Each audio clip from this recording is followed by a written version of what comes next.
Kesultanan Samudra Pasai.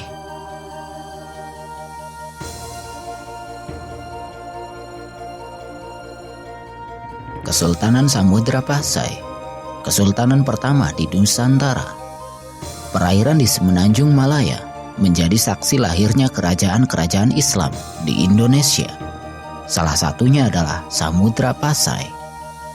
Berdasarkan pendapat dari beberapa ahli sejarah, Samudra Pasai tercatat sebagai kesultanan pertama di Nusantara. Kesultanan Islam pertama di Nusantara ini berdiri seiring meredupnya pamor penguasa Sumatera, Kerajaan Sriwijaya. Kesultanan ini terletak di pesisir timur sebelah utara dari Pulau Sumatera yang sekarang masuk wilayah Aceh. Nama Samudra Pasai merupakan gabungan dari nama dua kota, yaitu Samudra dan Pasai. Kesultanan Samudra Pasai dirintis oleh Merah Silu pada abad ke-13 atau sekitar tahun 1267.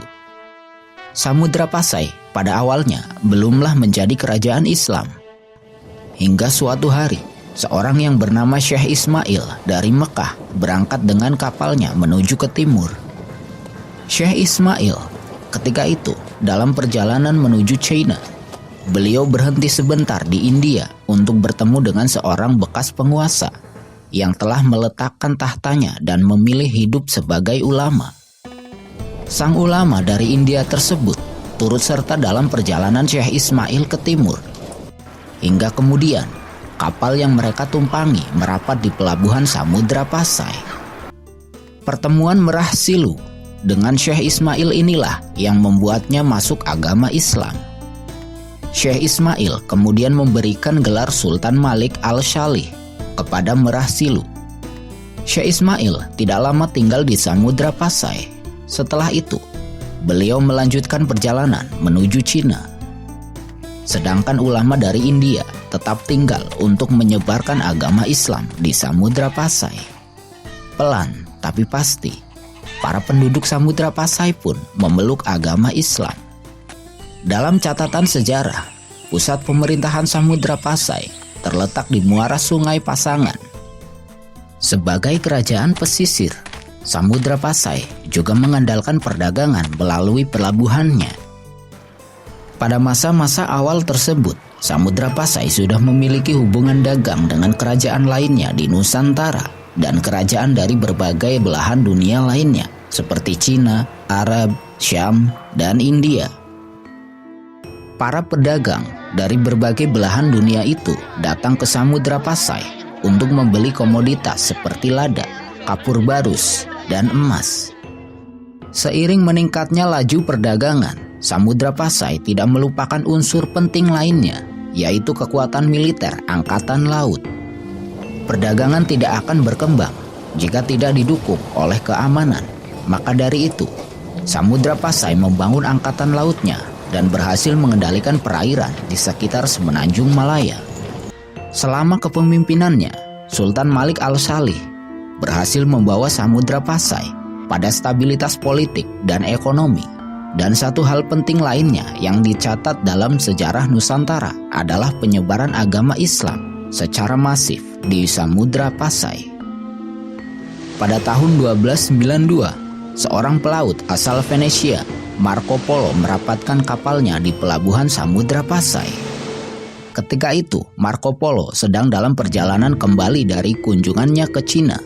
Sultan Malik Al-Shalih menyambut kedatangan Marco Polo dengan tangan terbuka.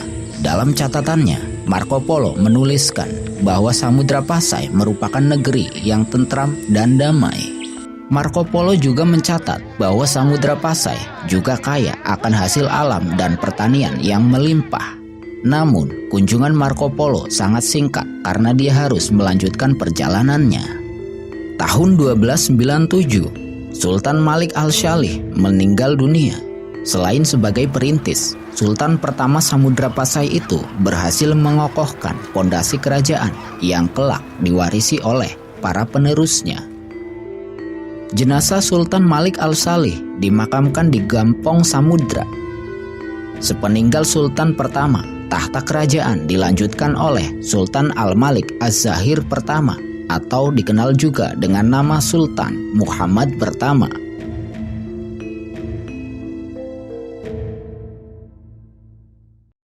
Seiring meningkatnya volume perdagangan di Samudra Pasai, Sultan Muhammad pertama kemudian membuat mata uang emas sebagai alat tukar.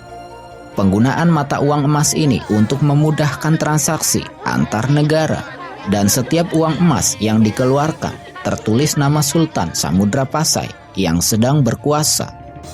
Selain perdagangan, Samudra Pasai juga menerapkan pajak bagi kapal-kapal yang melintasi Selat Malaka. Posisi Samudra Pasai yang merupakan perairan perlintasan dari barat dan timur memungkinkannya untuk menarik pajak dari setiap kapal yang lewat. Pada tahun 1326, Sultan Muhammad pertama tutup usia. Pada masa pemerintahannya, Sultan Muhammad pertama berhasil membawa Samudra Pasai benar-benar mengendalikan perairan semenanjung Malaya. Tahta kerajaan kemudian dilanjutkan Sultan Ahmad pertama. Sultan Ahmad pertama ternyata tidak begitu lama. Tahun 1330-an, Sultan Ahmad pertama meninggal dunia. Belum ditemukan catatan pasti tahun berapa meninggalnya sang sultan. Penerus tahta kesultanan dilanjutkan oleh Sultan Al-Malik Az-Zahir kedua. Tahun dilantiknya Sultan Al-Malik Az-Zahir kedua juga tidak diketahui dengan pasti. Hanya berkisar di era 1330-an. Pada masa kepemimpinan Sultan Al-Malik kedua, seorang penjelajah asal Maroko bernama Ibnu Batutah mendarat di pelabuhan Samudra Pasai. Sultan Malik Az-Zahir pun menyambutnya dengan hangat. Ibnu Batutah adalah seorang penjelajah yang telah berlayar dari Maghribi hingga ke Cina. Ibnu Batutah bukanlah orang pertama yang datang ke Samudra Pasai. Pada masa-masa tersebut, para pedagang Samudra Pasai banyak yang berlayar hingga ke semenanjung Arab. Begitupun sebaliknya. Informasi tentang Samudra Pasai dan jalur pelayarannya sangat memadai di kalangan pada pedagang Arab. Ibnu Batutah menulis Samudra Pasai sebagai kerajaan muslim berdaulat yang berada di Pulau Sumatera. Ibnu Batutah hanya beberapa minggu berkunjung di Samudra Pasai. Setelah itu, beliau melanjutkan perjalanannya ke Cina. Sultan Malik pun memberikan bekal makanan yang cukup banyak untuk kapal yang ditumpangi Ibnu Batutah. Catatan Ibnu Batutah tentang Samudra Pasai memberikan banyak petunjuk tentang keberadaan kesultanan pertama di Nusantara ini.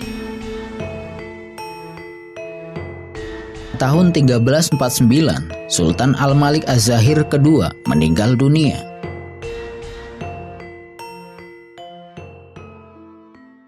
Tahta kesultanan kemudian dilanjutkan oleh Sultan Zainal Abidin pertama.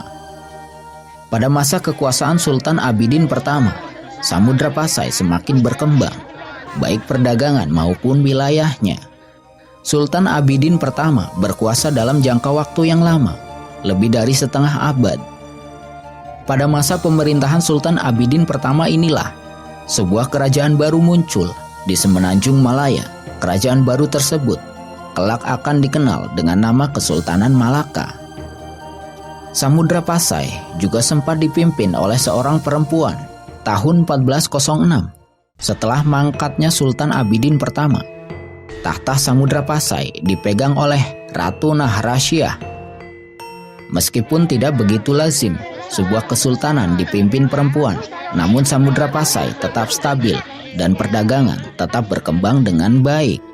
Ratu Nahrasyah merupakan perempuan pertama di Nusantara yang menjadi pemimpin sebuah kerajaan Islam. Beberapa catatan sejarah juga menulis bahwa di masa kekuasaan sang ratu inilah Samudra Pasai mencapai masa keemasannya. Ratu Nahrasyah berkuasa sampai wafatnya pada tahun 1428. Tahta kesultanan dilanjutkan oleh Sultan Zainal Abidin kedua. Pada masa kekuasaannya, sejarah juga mencatat masa-masa gemilang Samudra Pasai. perkembangan Samudra Pasai lambat laun mendapatkan kompetitornya dari Semenanjung Malaya. Kesultanan Malaka pelan-pelan mulai berkembang baik secara politik dan ekonomi. Tahun 1438, Sultan Zainal Abidin II meninggal dunia. Sultan Salahuddin kemudian naik tahta. Namun, peta kekuatan ekonomi dan politik segera berubah di perairan Semenanjung Malaya. Pelabuhan Malaka semakin ramai, sehingga kekuatan maritim di Semenanjung Malaya mulai bergeser ke Malaka. Surutnya kekuatan Samudra Pasai dimanfaatkan oleh Malaka ketika Sultan Muhammad Iskandar Shah memimpin Malaka. Beliau menikahi salah satu putri dari Samudra Pasai. Pernikahan politik ini berhasil membuat Samudra Pasai menjadi bagian dari Kesultanan Malaka.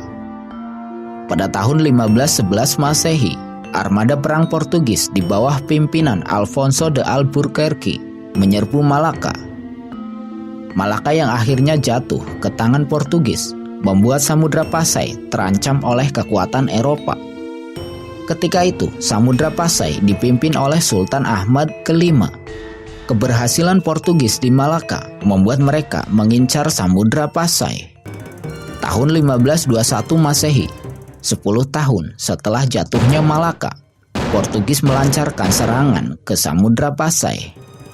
Sultan Ahmad ke-6, penguasa Samudra Pasai, tidak mampu menahan serbuan Portugis. Sebagaimana nasib Malaka, sepak terjang Samudra Pasai di Semenanjung Malaya pun berakhir sudah. Kesultanan Samudra Pasai sempat menjadi pusat pendidikan agama Islam di Nusantara. Beberapa penyebar agama Islam di Nusantara sempat belajar di Samudra Pasai. Misalnya adalah Fathahillah atau yang dikenal sebagai Sunan Gunung Jati.